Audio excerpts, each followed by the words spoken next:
Salam sejahtera, kita bertemu lagi dalam siri ringkasan pelajaran sekolah Sabat kuartal kedua dan di tahun 2019 ini. Satu tema yang amat menarik yaitu musim-musim keluarga. Tajuk pelajaran sekolah Sabat untuk minggu ini ialah pilihan yang kita ambil.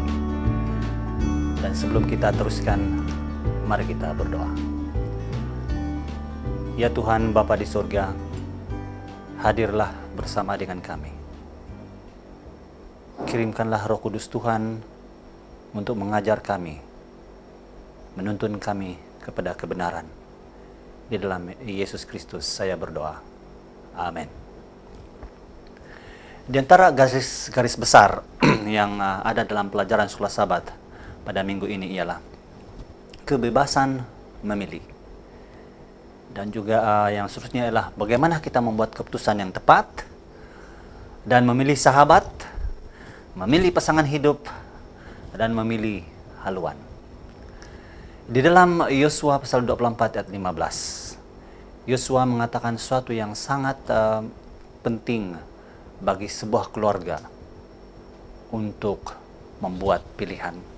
Pada ketika ini Yosua sudah berjaya memimpin bangsa Israel menduduki tanah Kanaan, dan tanah itu telah dibagi-bagikan kepada 12 suku Israel itu.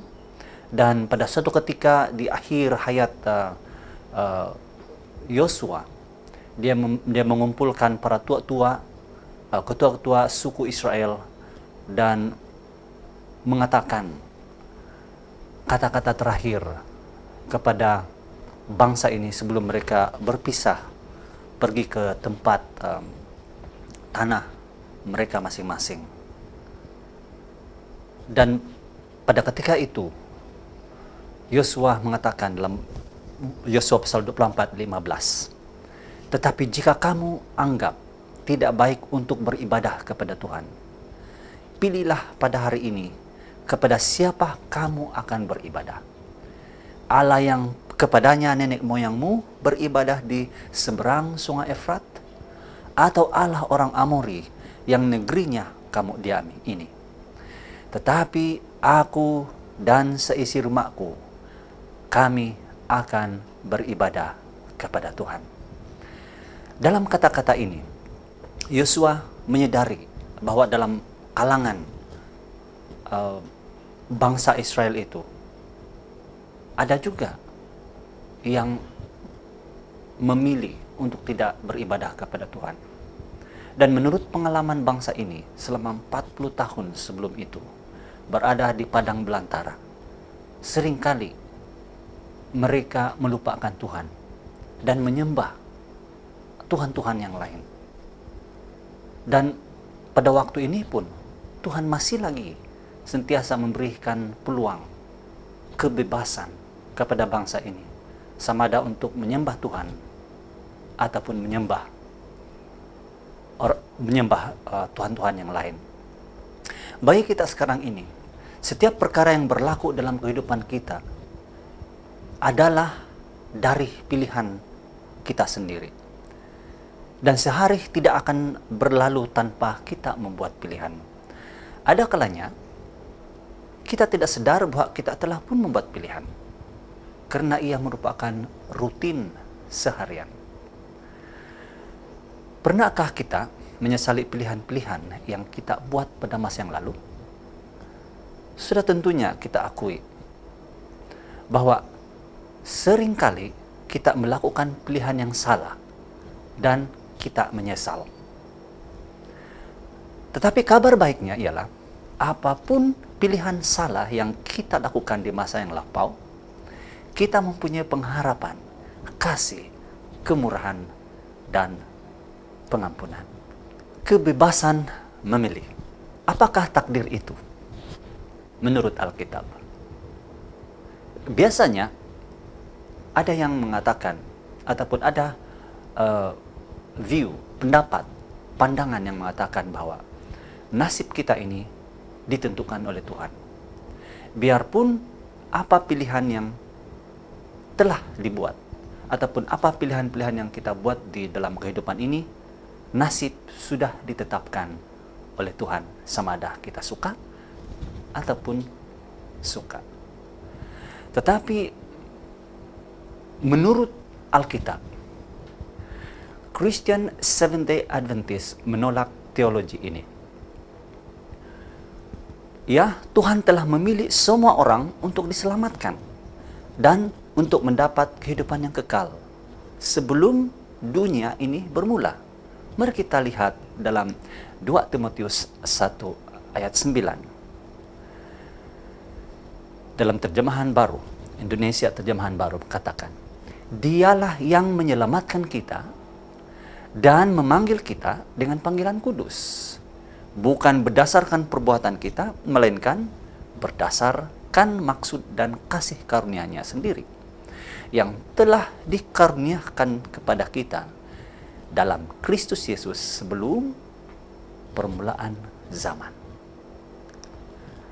Walaupun Tuhan memilih kita semua, Dia telah memberikan hadiah yang sangat indah, sangat suci kepada manusia, yaitu kebebasan untuk bertindak dan untuk memilih.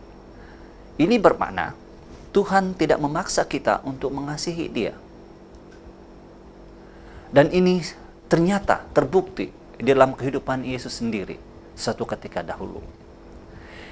Di dalam kehidupannya di bumi, tidak ada rekod yang menyatakan bahwa Dia memaksa orang lain untuk mengikuti Dia. Ada orang yang ikut, ada juga orang yang tidak mengikuti Dia. Oleh itu, Tuhan telah memilih kita untuk keselamatan. Namun akhirnya kitalah yang membuat pilihan untuk menerima keselamatan itu ataupun tidak. Keputusan pribadi kita untuk melayani Tuhan akan memberi impak yang sangat besar kepada orang lain dan terutamanya bagi keluarga kita. Membuat keputusan yang tepat. Kita membuat keputusan pada setiap saat. Setiap keputusan yang salah boleh saja memberi kesan negatif kepada kehidupan kita sendiri dan juga orang lain. Jadi bagaimanakah caranya kita membuat keputusan yang tepat? Mari kita lihat beberapa ayat dalam firman Tuhan. 1 Tesalonika 5 ayat 17 dikatakan dengan pendek, tetaplah berdoa. Matius 7 ayat 24 katakan, setiap orang yang mendengar perkataanku ini dan melakukannya, ia sama dengan orang yang bijaksana yang mendirikan rumahnya di atas batu. Jadi dua ayat ini mengatakan bahwa pada waktu kita membuat keputusan dan untuk membuat keputusan yang tepat, pertama, kita berdoa. Yang kedua, kita dengar perkataan Tuhan. Mazmur 119 dan Mazmur 119 ayat 105 mengatakan seperti ini, bahwa firman-Mu itu pelita bagi kakiku dan terang bagi jalanku. Jadi untuk mencari jalan, untuk membuat pilihan yang tepat, kita harus ataupun kita memerlukan penerang. Kita memerlukan penuntun, dan penuntunnya itu ialah firman Tuhan. Amsal 3 ayat 5 mengatakan, percayalah kepada Tuhan dengan segenap hatimu dan janganlah bersandar kepada pengertianmu sendiri. Dan ini bermakna sewaktu kita menimbang ataupun membuat satu keputusan untuk mempercayai diri sendiri itu, menurut Alkitab adalah berbahaya. Kita harus menyandarkan ataupun kita harus bersandar kepada Tuhan. Amsal 24 ayat 6 juga mengatakan seperti ini. Karena hanya dengan perencanaan engkau dapat berperang dan kemenangan bergantung kepada penasihat yang banyak. Selain daripada doa, selain daripada mendengar perkataan melalui firman Tuhan, ataupun meneliti, mencari dan menyelidiki, mempelajari firman Tuhan, dan tidak bersandar kepada diri sendiri. Kita memerlukan nasihat-nasihat dari orang-orang yang bijaksana. Maknanya kita juga perlu mendengar nasihat orang lain pada waktu dalam proses kita membuat keputusan yang tepat. Oleh itu, dalam proses membuat keputusan, datanglah kepada Tuhan dalam doa terlebih dahulu. Belajarlah untuk menyerahkan segala keinginan yang kita sadar itu bertentangan dengan Allah. Belajarlah juga mendengar nasihat dari orang yang bijak, karena dia akan membantu kita untuk membuat pilihan yang tepat. Tuhan mengasihi dan mahu yang terbaik untuk kita. Bagaimana pula dengan memilih sahabat? Memilih sahabat adalah salah satu keputusan yang sangat penting kita lakukan. Biasanya kita tidak membuat keputusan untuk mencari sahabat. Ia terjadi secara semula jadi. Apabila kita berjumpa dengan sahabat, dia terjadi pergaulan kita akan bermula serta-merta. Kita tidak memilih untuk itu. Tetapi apabila pergaulan itu, apabila persahabatan itu mencapai satu tahap kepada di mana memerlukan sama ada kita meneruskan persahabatan itu ataupun tidak, di situ kita perlu mengetahui prinsip-prinsip untuk memilih sahabat. Amsal 12 ayat 6 katakan seperti ini. Perkataan orang fasik menghadang darah, tetapi mulut orang jujur menyelamatkan orang. Amsal 17 ayat 17 katakan, seorang sahabat menaruh kasih setiap waktu dan menjadi seorang saudara dalam kesukaran.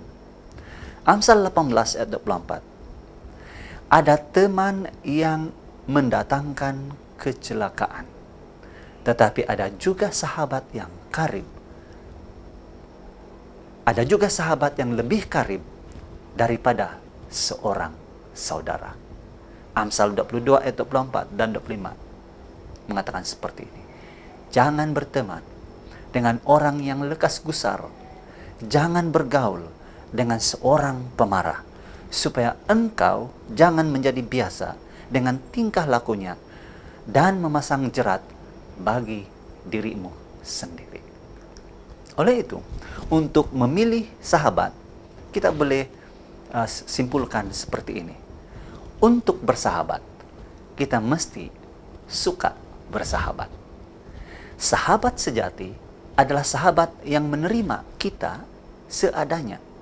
Sama ada kita pada waktu kita baik, pada waktu kita tidak baik, waktu kita senang dan waktu kita tidak senang, pada waktu kita beruntung, pada waktu kita berugi, ataupun pada waktu kita rugi. Sahabat yang sejati tetap bersama-sama dengan kita. Pergaulan yang buruk akan merosakkan tabiat kita yang baik. Ia mempengaruhi kebiasaan-kebiasaan kita yang baik. Memilih pasangan hidup. Nah, ini adalah satu tahap selepas memilih pasangan atau memilih sahabat. Dan mananya apabila kita berada dalam tahap di mana kita perlu membuat keputusan ataupun memilih pasangan hidup, disinilah kita harus lebih berhati-hati. Karena pada hari ini ramai orang yang susah memilih pasangan hidup karena ramai pilihan ataupun banyak pilihan. Tidak seperti Adam suatu ketika dahulu, sewaktu Adam diciptakan oleh Tuhan dan sewaktu Hawa, wanita, diciptakan untuk Adam. Adam tidak mempunyai peluang untuk memilih. Dia adalah satu-satunya wanita yang ada pada ketika itu.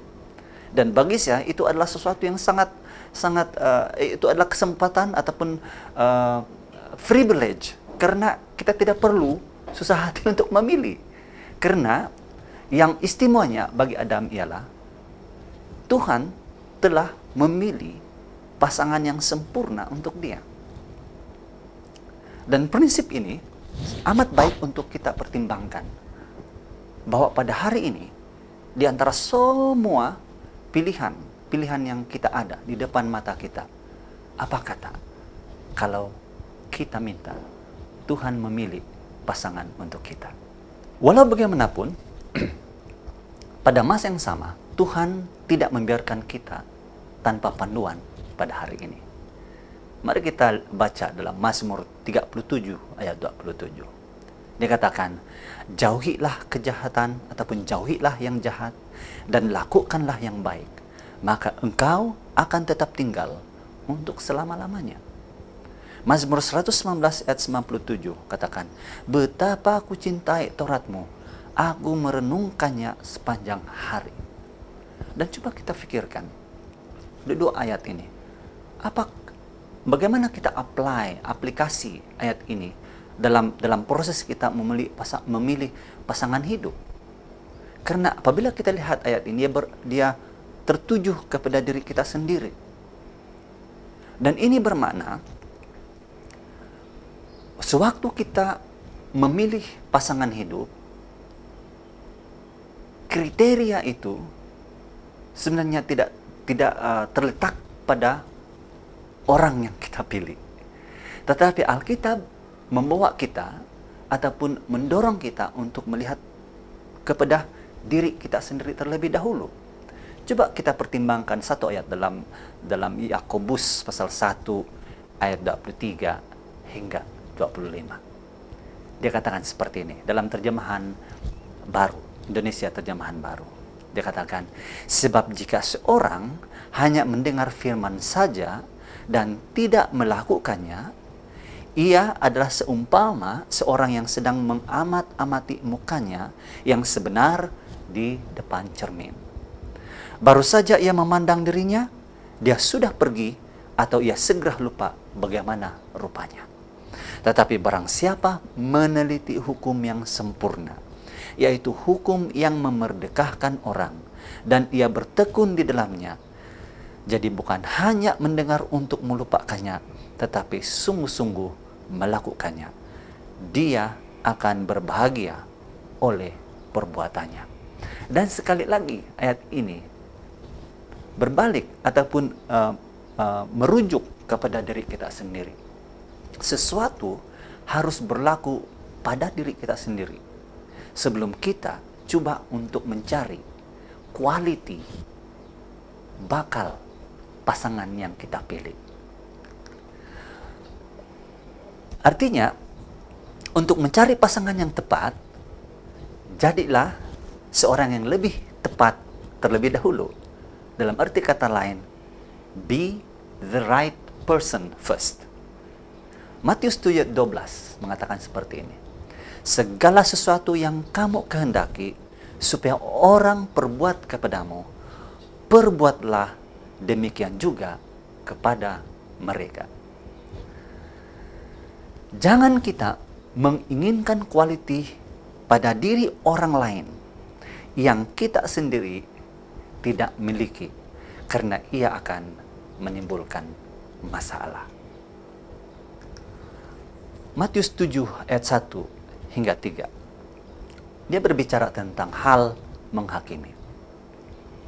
Jangan kamu menghakimi supaya kamu tidak dihakimi. Karena penghakiman yang kamu pakai untuk menghakimi, kamu akan dihakimi, dan ukuran yang kamu pakai untuk mengukur akan diukur kepadamu. Mengapakah engkau melihat selumbar mata saudaramu, sedangkan balok di dalam matamu engkau tidak ketahui? Dan ayat ini sekali lagi membawa kita ataupun mendorong kita untuk meneliti diri kita sendiri terlebih dahulu sebelum kita membuat penilaian ataupun menilai orang lain yang mungkin akan kita pilih menjadi pasangan hidup kita. Jadi kita sudah menyentuh tentang bagaimana memilih sahabat dan bagaimana memilih pasangan hidup. Bagaimana pula kita memilih haluan ataupun contohnya pekerjaan kita. Orang akan sentiasa berdepan dengan pilihan pekerjaan. Ini adalah satu yang normal dihadapi, terutamanya kepada orang-orang muda.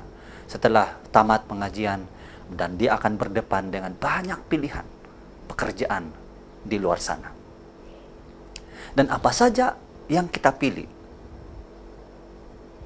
prinsipnya ialah pilihlah pekerjaan yang membolehkan kita memuliakan Tuhan selalu. Pengkhotbah 2 ayat 1 hingga 11. Saya tidak akan membacakan ke semua ayat-ayat ini, tapi kalau kita lihat pasal 2 di pengkhotbah ini, ia adalah sesuatu yang menerangkan isi hati ataupun luahan Raja Salomo tentang pengalamannya sewaktu dia dalam kemasyuran, kekayaan, dan sebagainya sebagai raja yang memerintah Yehuda ataupun sewaktu dia berada di Yerusalem.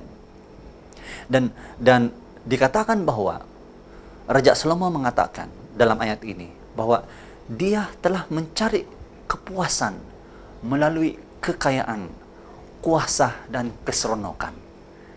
Dia mampu untuk membeli segala sesuatu untuk kepuasan dirinya, untuk diletakkan di istananya, dan harta-harta, serta malahan kita tahu bahwa dia juga mempunyai pasangan hidup, istri, ataupun gundik yang ramai sekali.